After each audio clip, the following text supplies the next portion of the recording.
hermanos. Una vez ya el pastor Loroy nos encomendó este sagrado momento. Hermanos del Señor, los invito a que vayamos a la palabra de Dios, al libro de Mateo.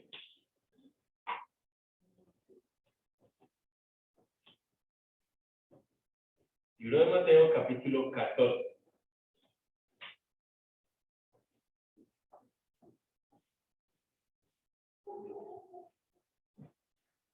Recordemos, hermanos, que veníamos predicando expositivamente el libro de Mateo, que realizamos un paréntesis en el cual estamos estudiando la unidad de la iglesia. Lo último que estudiamos en el libro de Mateo fue el capítulo 13, en el cual nos encontramos con una serie de parábolas. La parábola del sembrador, la parábola del trigo y la cizaña, de la semilla de mostaza, de la levadura, el tesoro escondido, etc. Ahora vamos a empezar con este capítulo 14. Capítulo 14, vamos a leer versículos 1 al 12. Dice la palabra de Dios. En aquel tiempo, Herodes, el tetrarca, oyó la fama de Jesús y dijo a sus criados: este es Juan el Bautista, ha resucitado de los muertos, y por eso actúan en él estos poderes. Porque Herodes había prendido a Juan y le había encadenado y metido en la cárcel por causa de Herodías, mujer de Felipe su hermano. Porque Juan le decía: no te es lícito tenerla. Y Herodes quería matarle, pero temía al pueblo porque tenían a Juan por profeta. Pero cuando se celebraba el cumpleaños de Herodes, la hija de Herodías danzó en medio y agradó a Herodes, por lo cual éste le prometió con juramento darle todo lo que pidiese. Ella, instruida primero por su madre, dijo: dame aquí en un plato la cabeza de Juan el Bautista. Entonces el rey se entristeció, pero a causa del juramento y de los que estaban con él a la mesa, mandó que se la diese. Y ordenó decapitar a Juan en la cárcel. Y fue traída la cabeza en un plato y dada a la muchacha. Y ella la presentó a su madre.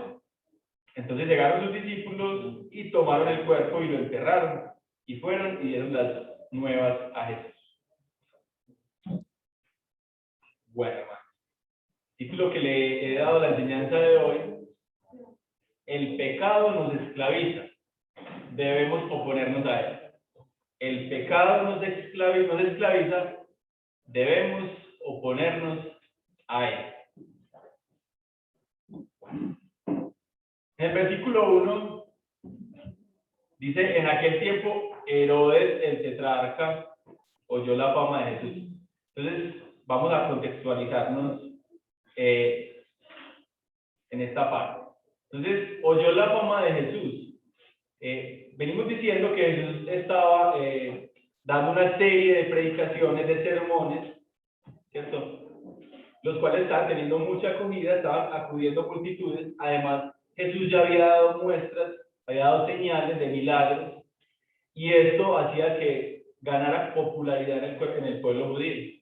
Esto fue lo que llegó a oídas de Herodes.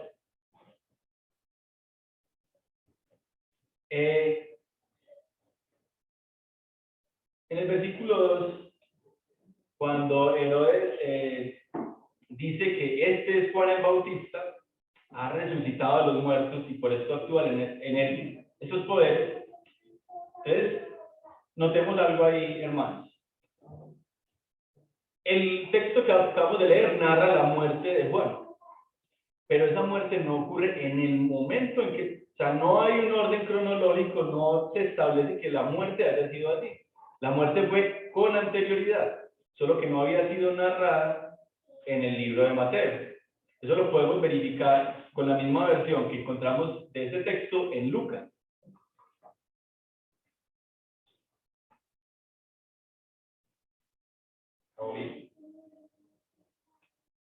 Lucas 9:7-9 dice: Herodes el tetrarca oyó de todas las cosas que hacía Jesús y estaba perplejo, porque decían algunos: Juan ha resucitado de los muertos.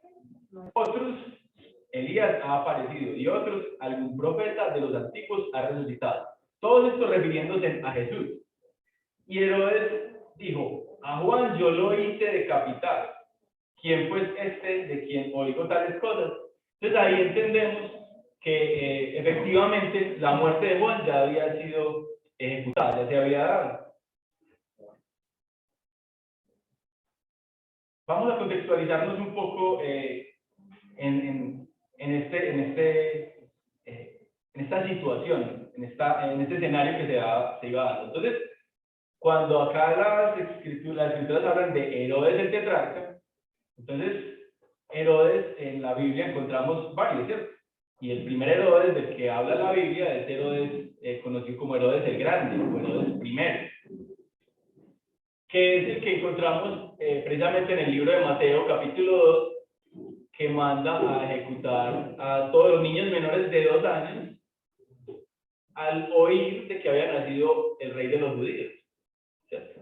Era un hombre que hacía cualquier cosa para preservar su poder y para alcanzar sus objetivos. Ese era Herodes el Grande. Hablando un poco de ese Herodes el Grande, fue un rey de Judea, Galilea, Samaria, Idumea, entre los años 37 y 4 antes de Cristo.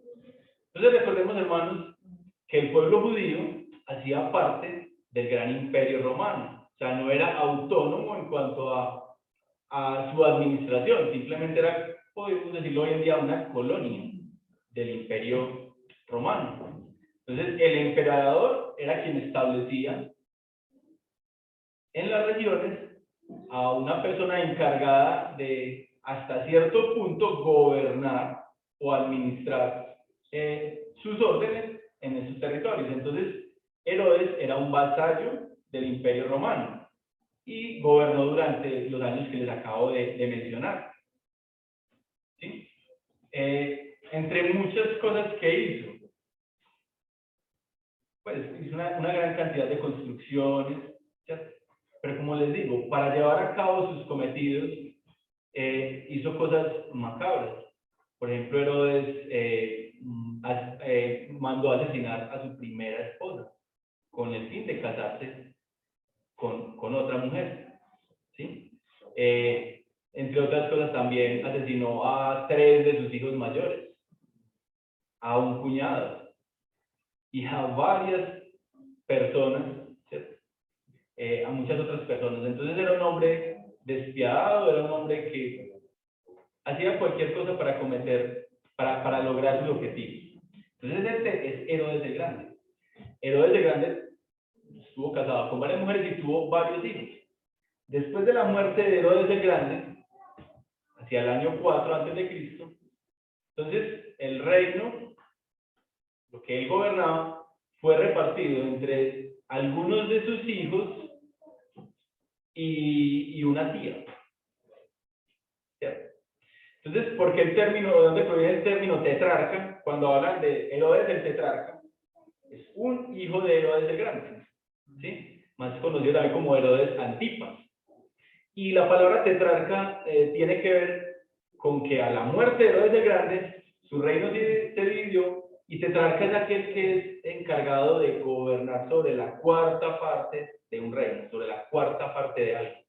Entonces, Herodes el tetrarca quedó encargado de gobernar precisamente una de esas partes. Entonces, a la muerte de Herodes el Grande, el emperador Augusto dividió la región de la Siria romana entre los sucesores de Herodes. Herodes Arquelao, que gobernó una parte, Herodes Antipas, que es el que nos está hablando en este momento en nuestro texto, Herodes Filipo, que también fue tetrarca de otra región. Listo. Entonces, entender esto. Estamos hablando de que en los tiempos de la niñez de Jesús gobernaba en la región Herodes el Grande. Y en los tiempos ya de la adultez de Jesús, de la adultez de Juan el Bautista, gobernaba en esa región en particular Herodes Antipas. ¿Qué podemos decir entonces de Herodes Antipas? Bueno, gobernó aproximadamente desde el año 4 antes de Cristo hasta hasta un momento en el cual fue desterrado por edad posteriormente, como en el 39 después de Cristo. Entonces fue hijo de Herodes el Grande y de la samaritana Maltas, ¿sí? Hermano de Herodes Arquelao, fue criado en Roma junto con Arquelao y su hermano Herodes Filipo, era hermano medio, tenía el mismo papá pero una mamá distinta, ¿cierto? A la muerte de su padre, Augusto le otorgó la tetrarquía de Galilea y Perea. Entonces,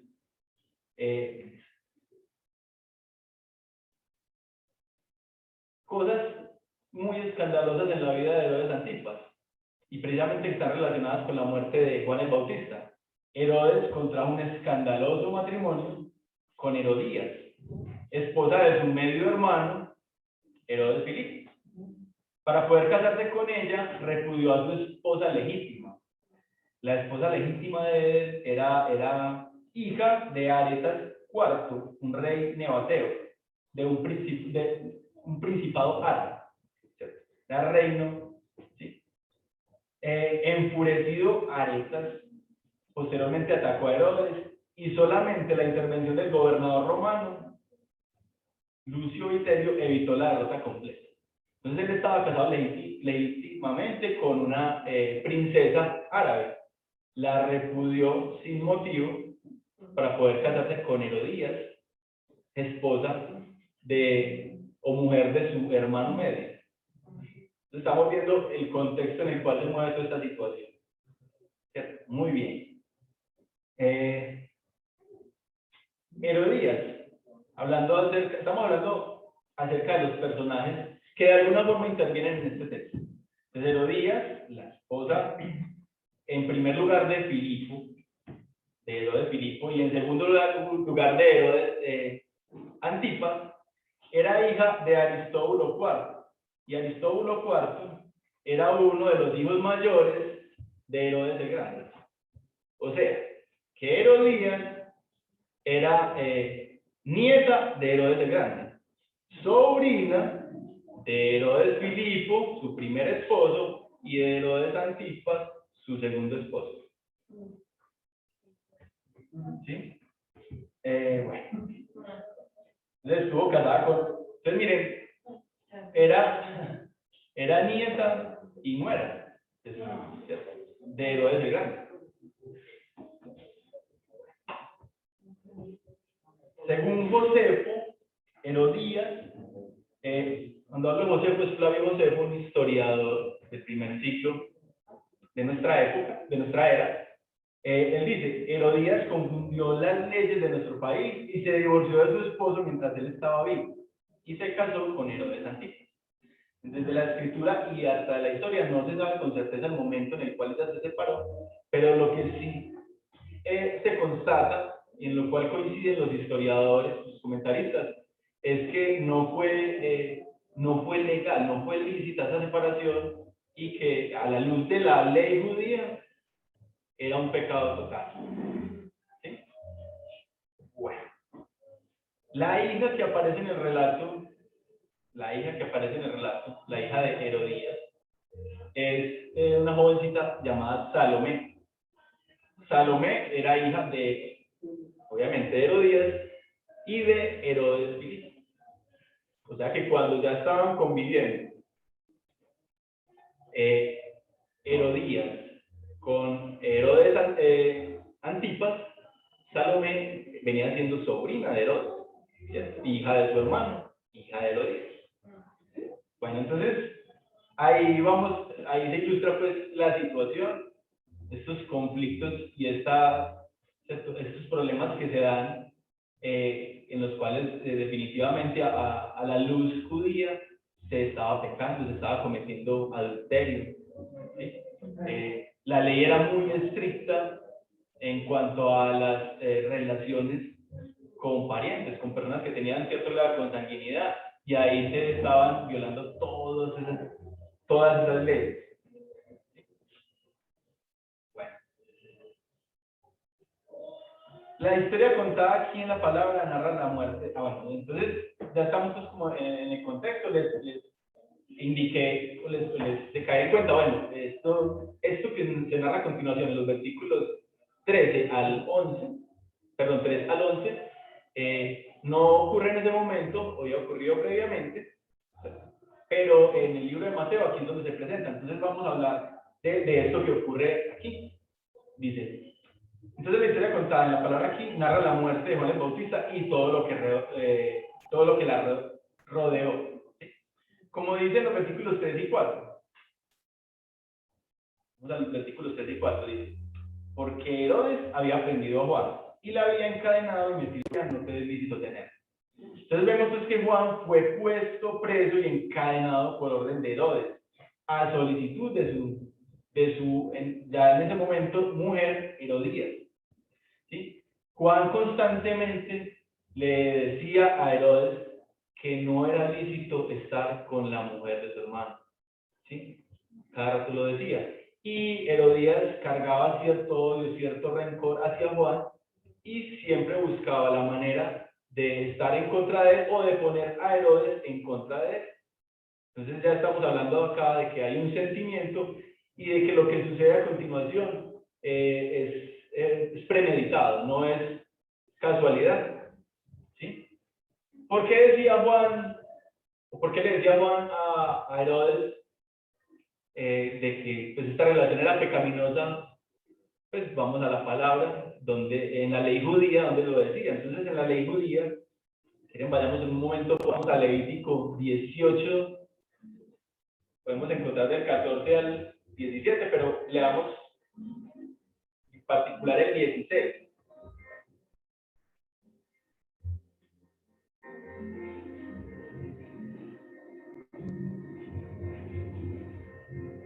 Dice ahí Levítico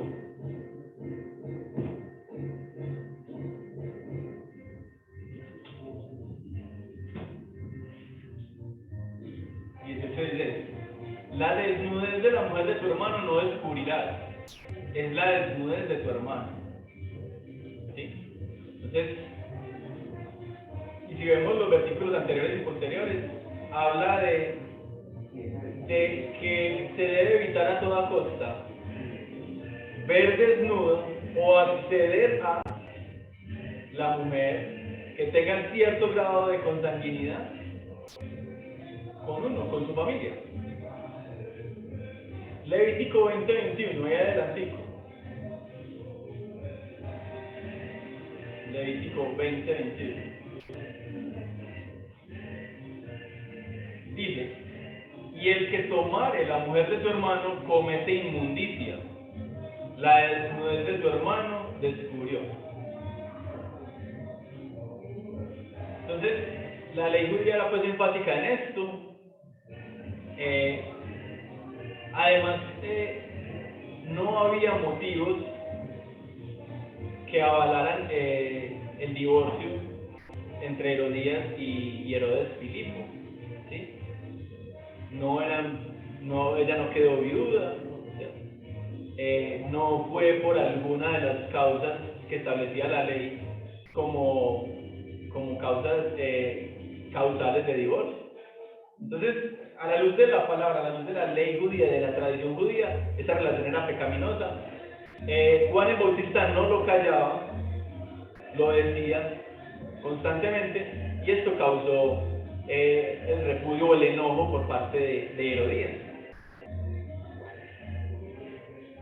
Dice el versículo 5 de nuestro texto. Dice el versículo 5. Y Herodes quería matarle, pero temía al pueblo porque tenían a Juan por profeta. Bueno, entonces sabemos, hermanos de los evangelios, la importancia de Juan, ¿cierto?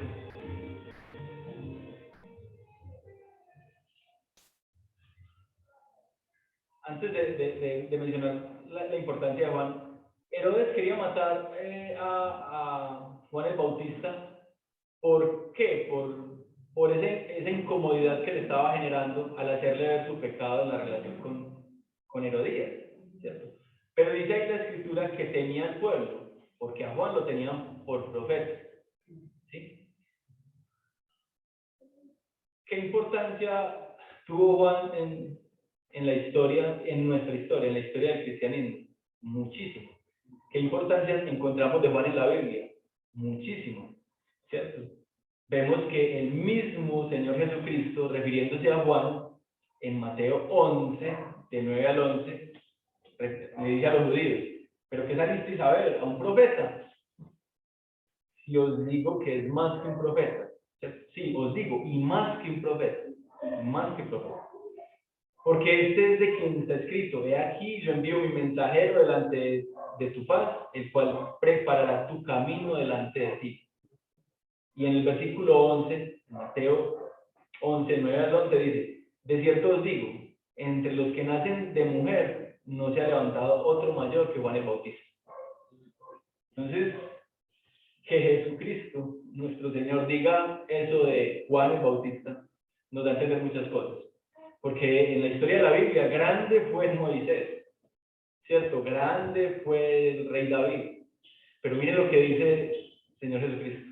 De los nacidos de mujer, no ha habido más grande que Juan el Bautista.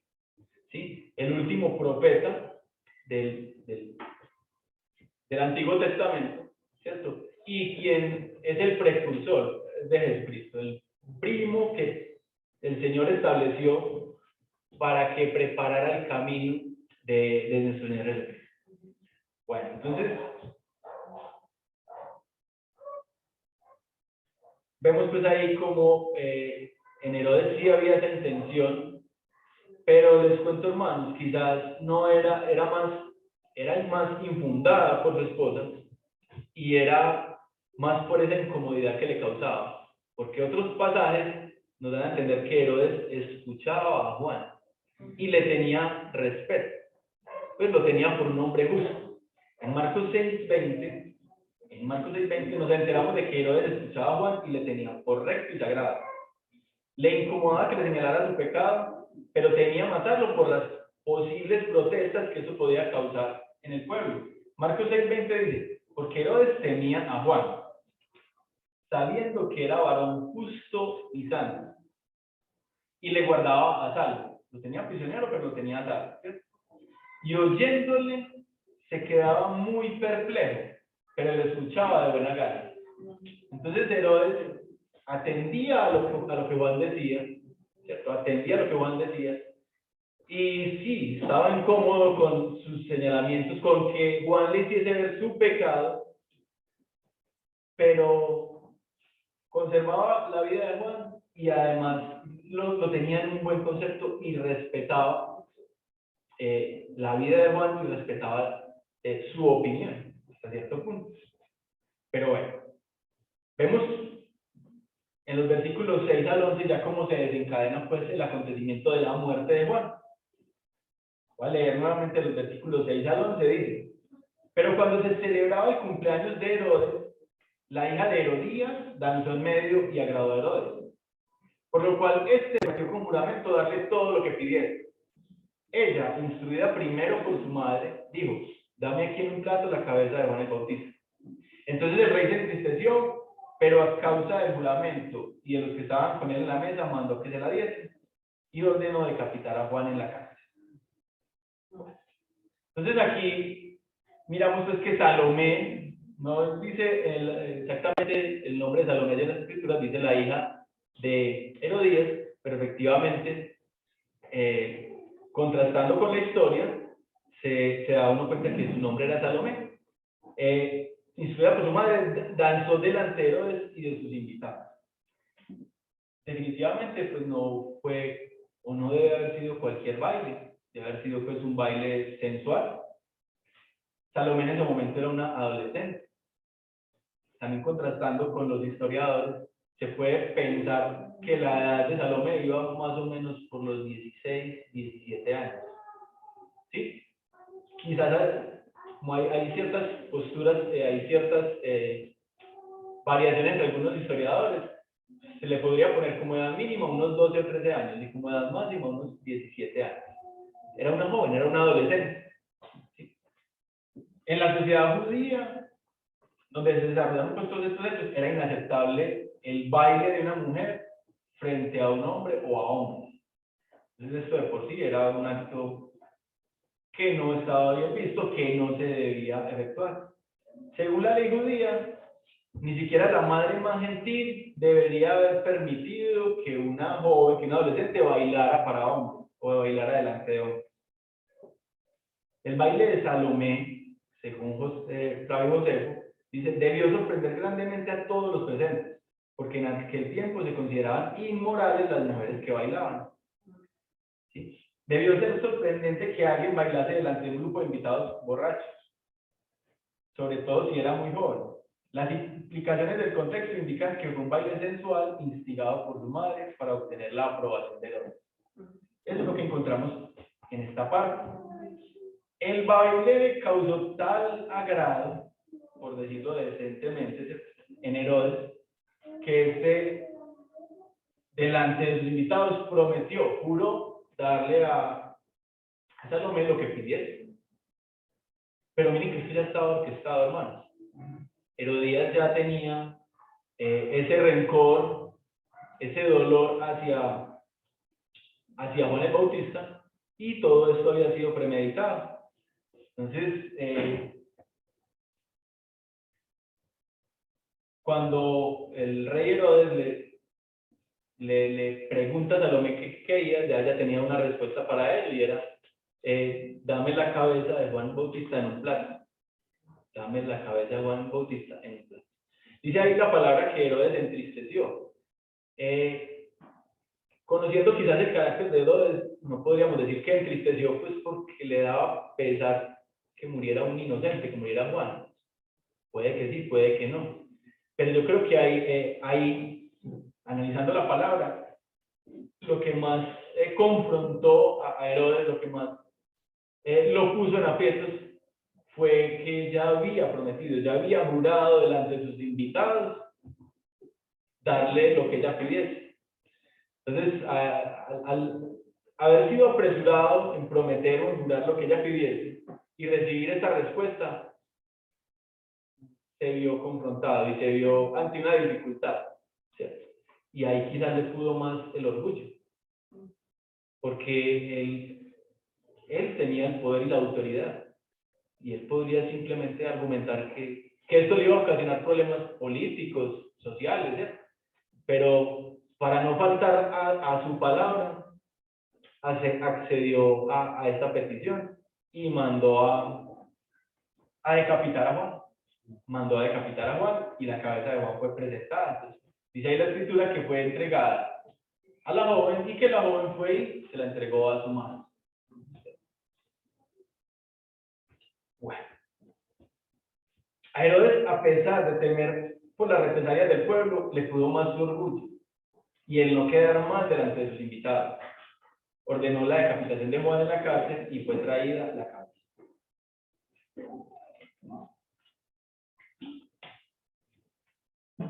Entonces, yo creo que nos queda claro toda la situación que ha quedado, pues todo el contexto que ha quedado esta situación, ¿sí?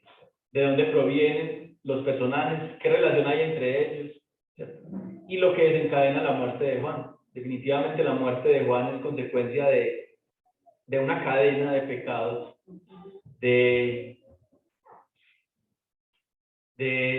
un orgullo de un gobernador, de un rey, ¿cierto?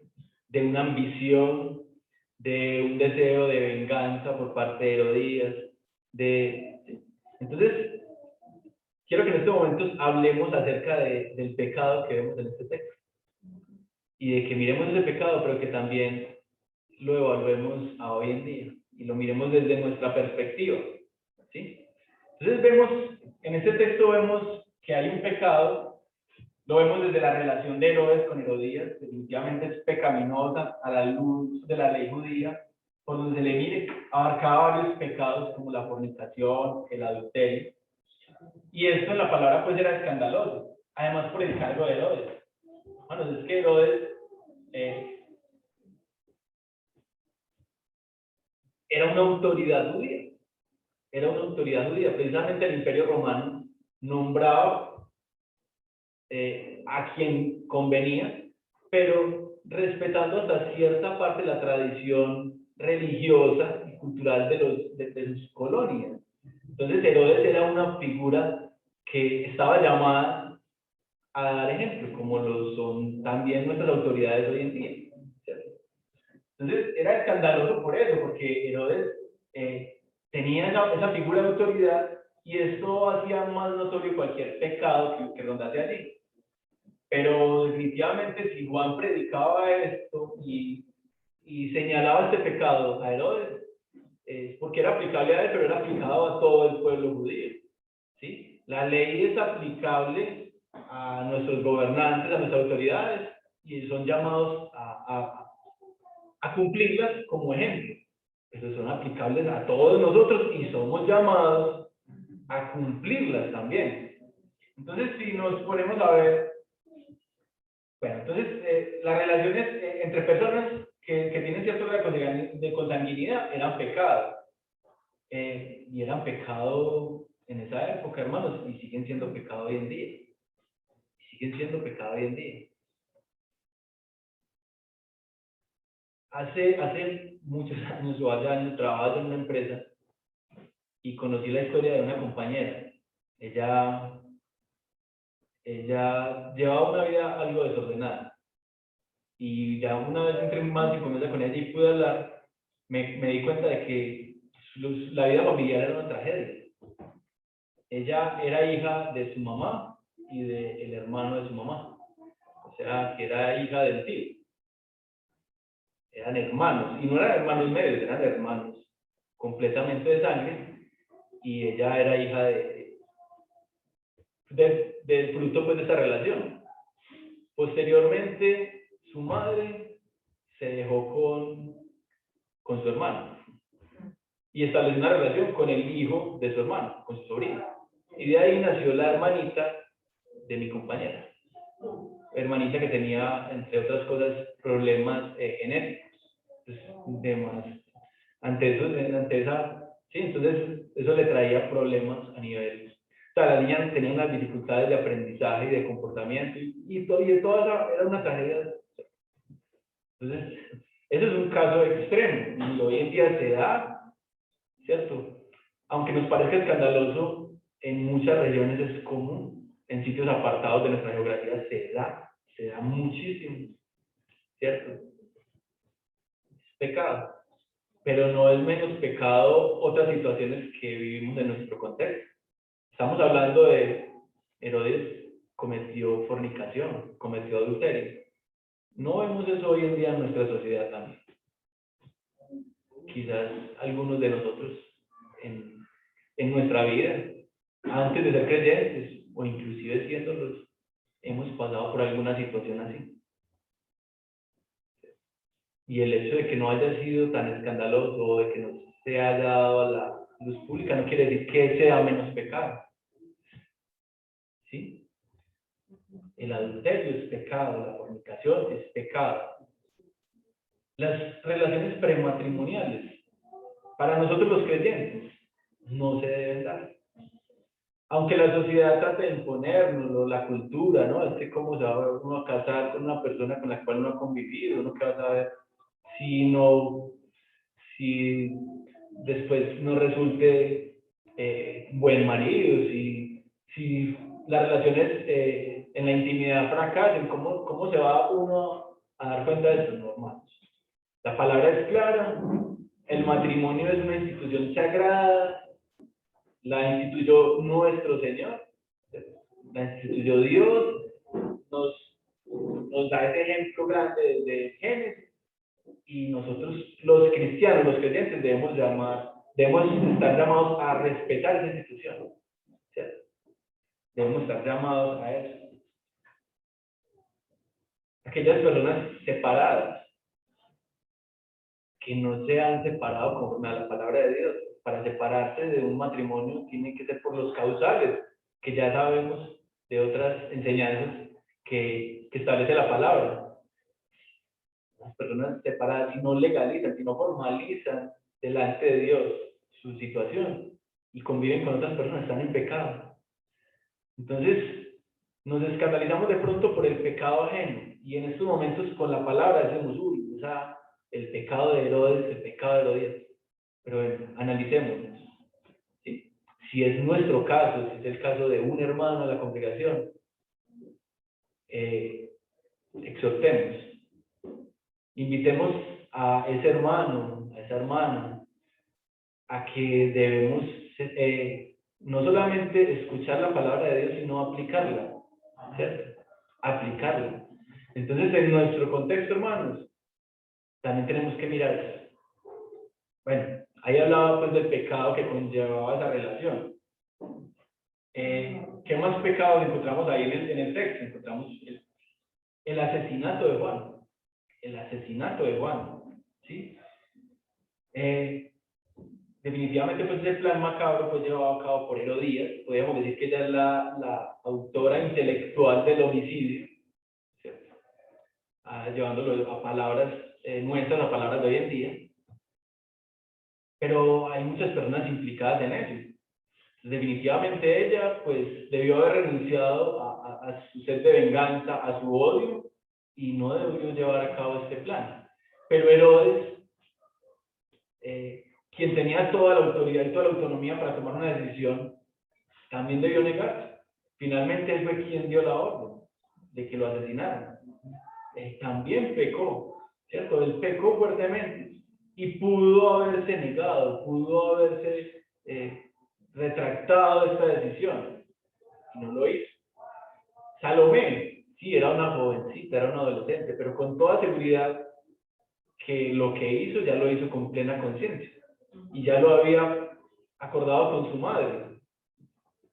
Salomé también pudo haberse negado, también pudo haber pensado en que las consecuencias de esto era que iba a morir un inocente, o si no lo tomas por inocente, iba a morir alguien, ¿cierto? Si lo merecía, ¿sí? Si era justo o si era adecuado cargar con ese peso de que con los actos, con lo que yo iba a llevar a cabo, iba a morir Juan. Entonces, inclusive las personas que estaban reunidas en la fiesta estaban posiblemente varios príncipes, hijos de Herodes, habían invitados prestantes, personas que ocupaban cargos en el gobierno. Ellos también podrían haber al menos intentado o decir pues que era una locura lo que se iba a hacer, ¿cierto? Pues para satisfacer los deseos de una mujer o una petición, no se podía pasar por la vida de alguien. Entonces vemos cómo ahí está el pecado del homicidio, pero todo ese plan macabro para asesinarlo, y cómo tantas personas intervienen ahí y quizás pudiendo hacer algo no lo hacen. Traigámoslo a nuestro contexto, hermano. Vivimos en una sociedad violenta, en un país violento. Quizás hay países o hay sociedades más violentas que la nuestra, pero sin duda alguna nuestra sociedad, nuestro país es muy violento. Y a veces las cosas se normalizan. En regiones del país se presentan asesinatos por extorsiones, por desplazamientos, ¿cierto? Y muchas veces los presenciamos, muchas veces sabemos, hacemos parte de un barrio y sabemos que en el barrio la banda es la que manda, o es la que... Y a veces nos damos cuenta de ese tipo de cosas y por omisión callamos. ¿Hasta dónde podemos llegar a ser cómplices de un homicidio? No es una situación tan cotidiana quizás, pero se presenta en nuestra sociedad y se ha presentado en muchos casos. Yo creo que nosotros como cristianos estamos llamados a hacer bien las cosas, a denunciar cuando nos corresponde, a no ser cómplices de muchas situaciones. Sé que muchas veces nos gana el temor, pero lo vemos también aquí, o enseguida voy a hacer un poquito más de énfasis en eso. Con nuestras decisiones y con lo que hacemos, ¿a quién buscamos agradar, hermano? ¿O a quién debemos agradar? ¿A una sociedad, a los hombres o a Dios? Juan eligió agradar a Dios. Y su consecuencia fue la muerte. Y no es el único caso que encontramos en la Biblia. Entonces vemos también pues ese pecado allí, el homicidio, todo eso. También vemos otro pecado que fue, digamos, el baile de Salomé. Todo el pecado que conlleva el hecho de que era un baile sensual, no estaba permitido en esos tiempos, además que su vestimenta, su ropa, debe haber sido insinuosa, debe haber sido provocativa, ¿cierto? Y de que su mamá, quien era, digámoslo de alguna forma, la directamente responsable de ella, lo provocó, lo permitió, lo patrocinó, lo planeó, ¿sí? Entonces vemos ese pecado. Si traemos ese pecado a nuestro tiempo, ¿será que no se da ese tipo de situación?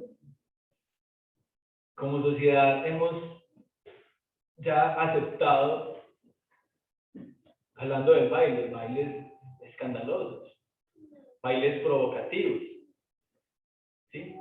Hay géneros de música en los cuales realmente estamos incitando al pecado. Estamos llamando al otro a que cometa el pecado, a que peque con nosotros en su corazón y quizás más allá. Y lo estamos aceptando como sociedad, lo estamos permitiendo.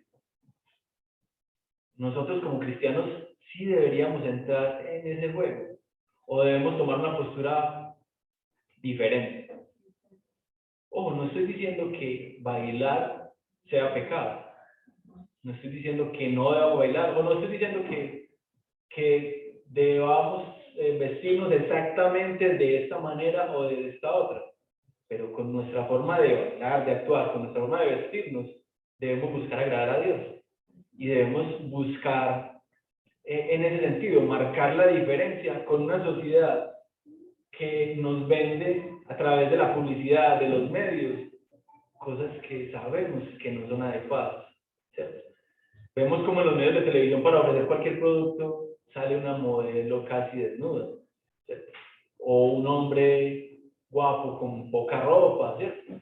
Y todo esto ¿a qué invita o a qué incita? ¿Sí? Entonces, si nos decimos ser creyentes, si escuchamos la palabra de Dios y la queremos obedecer, evaluemos también eso.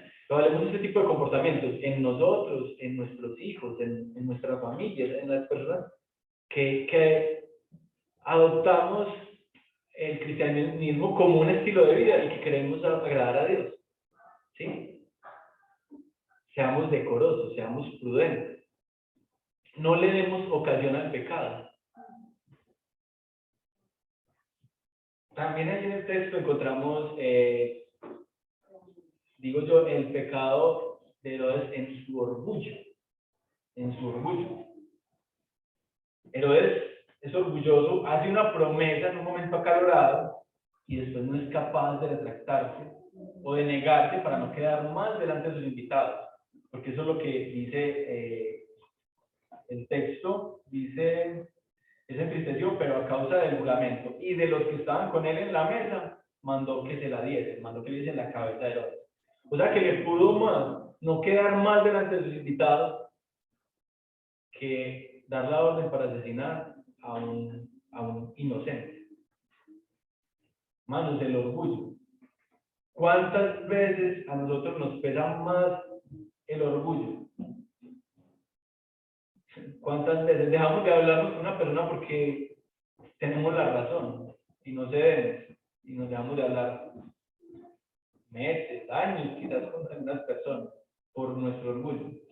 O con nuestros mismos familiares nos dejamos de hablar porque creemos que tenemos la razón o porque tenemos la razón y no cedemos ante el otro.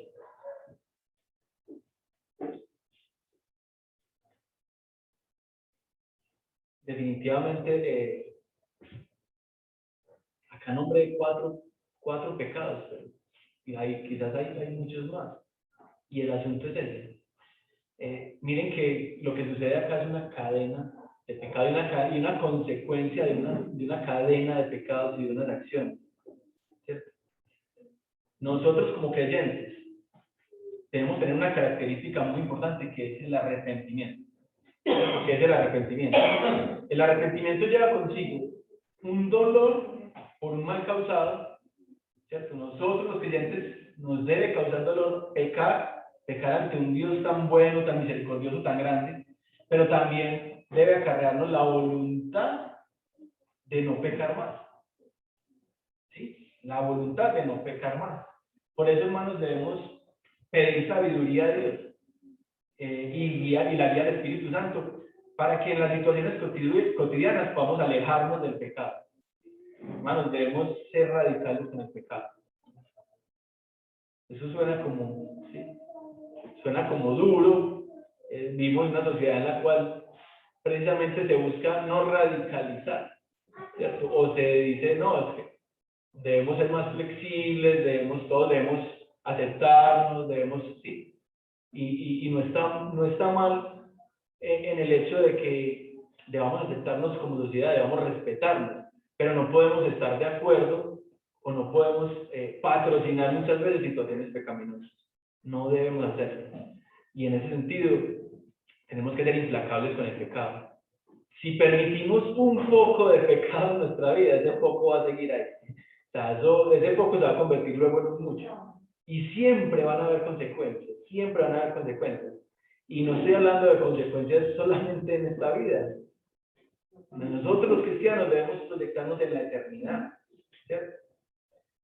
Este pasaje nos muestra el final de la tierra de Juan el Bautismo. Y aunque podamos pensar en lo triste de su muerte, pensemos también en cuál fue el destino final de él y cuál fue el destino final de quienes provocaron su muerte. ¿Sí?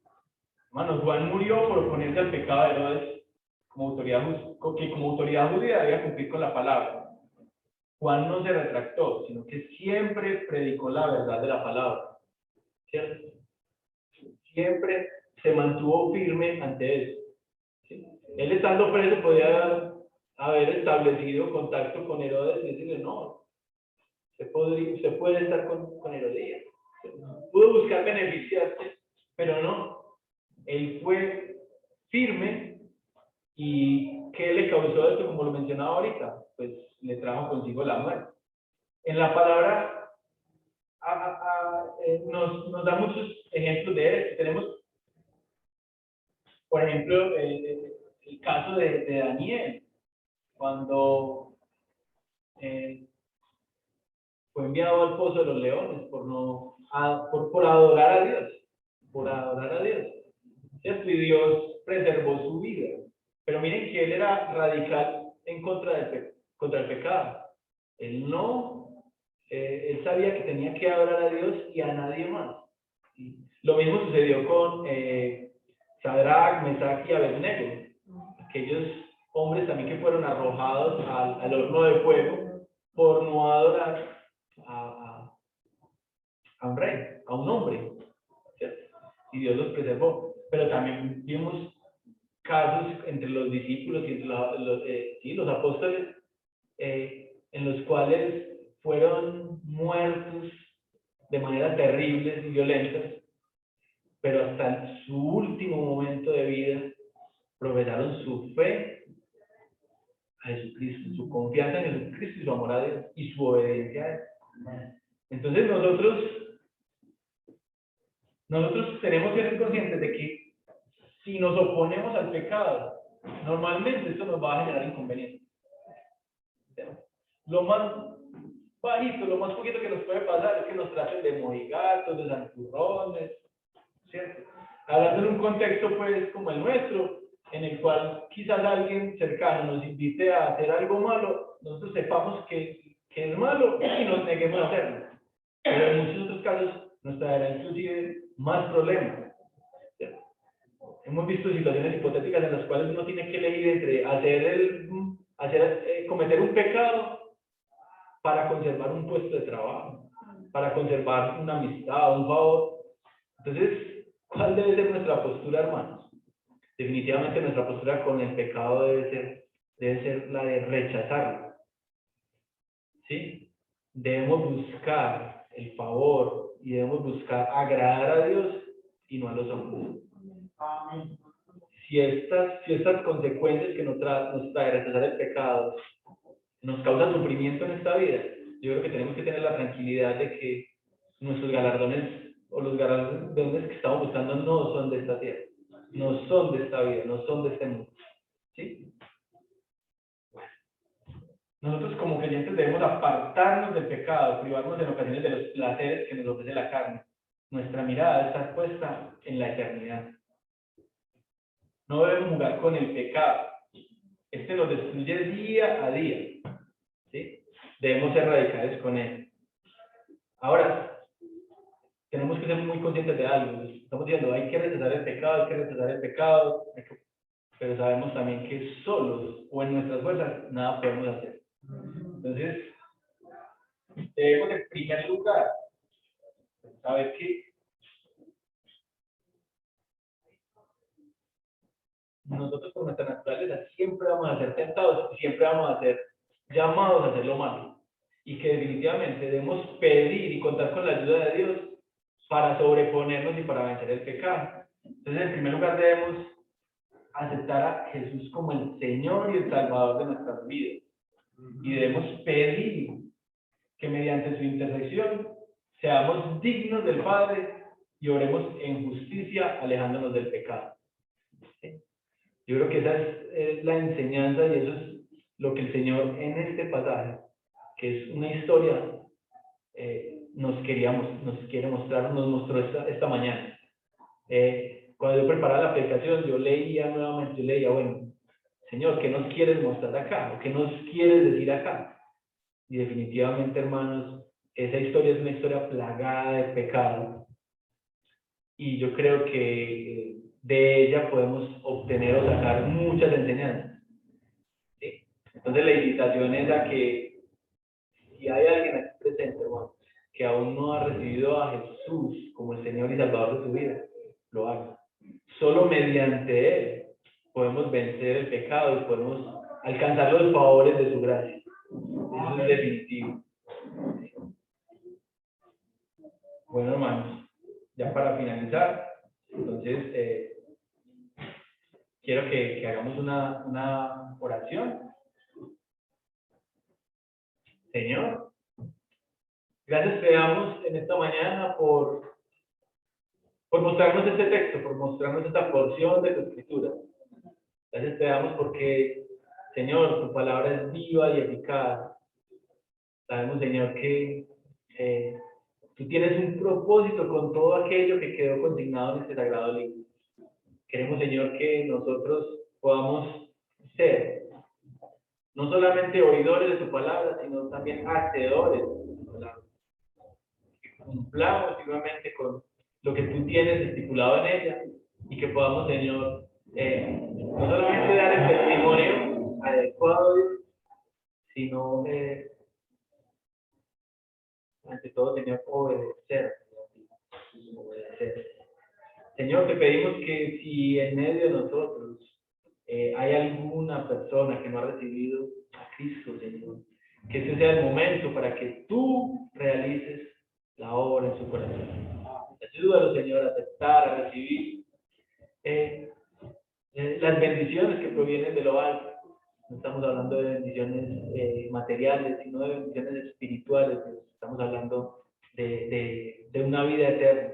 Te lo pedimos, Dios. Te pedimos, Señor, que si en medio de nosotros nos encontramos en situaciones de pecado reiterativo, por el poder tuyo, Señor, podamos alejarnos de él, podamos buscar agradarte. Te lo pedimos hoy. También, Señor, queremos pedirte que si es tu voluntad, las personas que estamos aquí hoy, Señor, y nuestra familia, las personas a las que amamos, podamos compartir contigo en la eternidad. Podamos, Señor, recibirte en nuestro corazón, obedecer a tu palabra y luego, Señor, contemplarte en la eternidad junto a los demás creyentes que partieron antes que nosotros, junto a los profetas, apóstoles, discípulos, Señor, que entregaron su vida por la enseñanza de tu palabra. Te pedimos, Señor, que nos hagas, que nos ayudes a ser dignos, Dios, de alcanzar los favores de tu gracia y de tu misericordia. Ayúdanos, Señor, a ser firmes, Señor, en contra del pecado y también, Señor, a poder profesar nuestra fe con testimonio, y que este testimonio, si es tu voluntad, Señor, también pueda impactar a otras vidas, y que aquellos que han sido elegidos de antes de la fundación del mundo también puedan venir a tus pies para algún día, Señor, glorificarte y alabarte. Damos pues gracias, Señor. Hemos orado en el nombre de Jesucristo nuestro Señor. Amén.